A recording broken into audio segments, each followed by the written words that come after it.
ke saya masalahnya. Iya, kamu kalau ini. Mengenal sosok kades cantik Indah Aprianti, tak gentar perjuangkan jalan desa, pria yang menolak beri klarifikasi.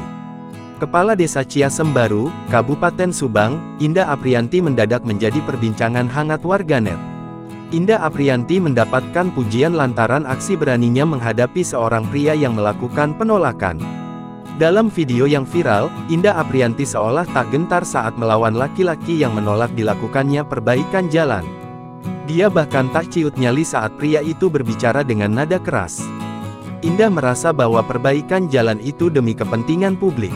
Dilansir dari akun Instagram miliknya, Indah Aprianti merupakan lulusan Fakultas Hukum Universitas Indonesia Angkatan 2012. Perempuan kelahiran 1995 itu kerap membagikan berbagai program yang ia kerjakan sebagai Kepala Desa Ciasem Baru. Salah satu programnya yaitu Sapa Warga. Di program tersebut, Indah Aprianti kerap mengunjungi rumah-rumah warga Desa Ciasem Baru. Ia juga melakukan dialog bersama masyarakat setempat. Selain itu, ia juga aktif dalam mengikuti kegiatan safari Ramadan. Dalam unggahan TikTok miliknya, Indah Aprianti mendatangi masjid-masjid untuk bersilaturahmi bersama masyarakat setempat. Ia juga kerap membagikan informasi mengenai program seperti dana desa, BLT, dan sebagainya. Sebelumnya, video perdebatannya viral di berbagai media, salah satunya dibagikan oleh akun TikTok milik Indah Aprianti, @nengkades, sendiri pada Kamis tanggal 13 Juli tahun 2023. Terbaru, pria yang bersih tegang dengan kades cantik ini menjelaskan kronologi versinya soal kegaduhan terkait perbaikan jalan rusak. Bagaimana kronologi sebenarnya Pak terkait berita viral yang ada di TikTok Bu Kades? Begini Pak, ini kan saya awalnya ketika saya melihat ada coran yang mau mengerjakan coran, saya mendatangi LPM. Tanya sama LPM berapa lebarnya, ternyata lebarnya cuma 3 meter. Nah, saya memohon kepada LPM supaya lebar jalan tersebut disesuaikan dengan jalan yang lama, karena jalan yang lama itu 3,5 meter. Kok kenapa ini 3 meter? Hasil siapa? Nah, terus nggak lama kemudian orang desa, ini keputusan camat, ini keputusan bersama, ini semua kan bisa dirubah dalam proses itu. Saya memohon supaya lebar ini ditambah, panjang dikurangi, tapi tetap kepala desa tidak bisa dengan menolak usulan kami. Ternyata kami mendatangi satu sisi ketua BPD yang ada di Desa Ciasem Baru. Ketika ketua BPD menanyakan bagaimana ketua, kami dari masyarakat supaya jalan ini disesuaikan dengan jalan yang lama, tidak 3 meter, kan 3 meter kan sempit, karena jalan ini jalan usaha tani. Jadi setiap panen itu dilewati oleh para petani pengangkut gabah.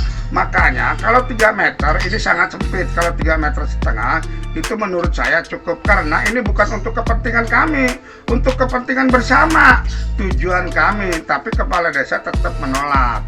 Akhirnya kami konsultasi, minta pendapat kepada BPD. BPD boleh, oke Pak Sadin, saya akan ajukan ini kepada kepala desa.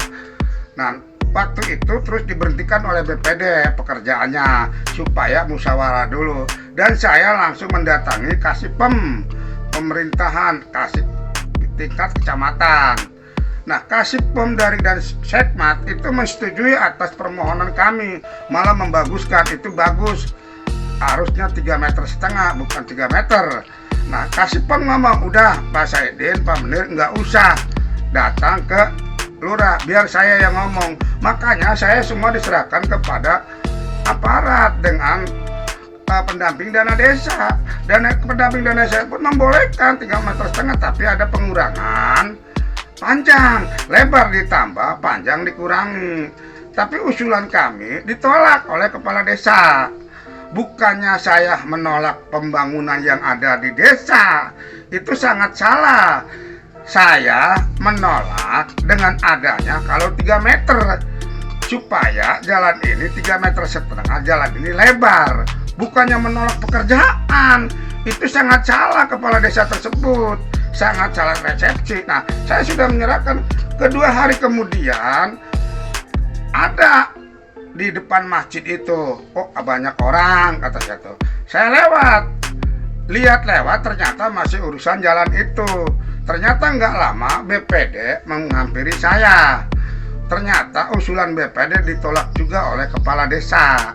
Makanya saya langsung mendatangi kepala desa sambil berkata, kenapa sih kepala desa Sebangkreng itu kok sekeras itu? Permohonan BPD aja ditolak, permohonan dari Kasipam juga ditolak. Terus BPD desa ini mau nginduk kemana? Terus masyarakat langsung menyerang ke kami. Timnya itu suaminya, istrinya daripada LPM. Ngomongnya yang lain-lain. Masyarakat mana yang tidak setuju? Masyarakat mana? Saya tidak mau masyarakat ini dengan masyarakat jadi korban. Makanya saya sebagai perwakilan aja. Bukan saya ini preman. Alhamdulillah kalau disebut preman ya saya juga nggak apa-apa. Yang penting preman di desanya membangun, daripada uang tersebut diambil dan dikorupsi oleh kepala desa.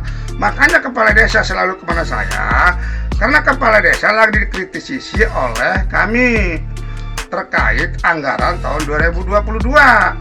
Ada anggaran, tidak ada pelaksanaan, hampir kurang lebih 500 juta yang tidak diterapkan oleh kepala desa. Nah, terus yang kedua, tahap pertama 2023 hampir 450 juta dengan ketahanan pangan.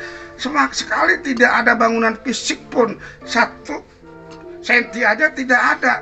Terus uang itu kemana?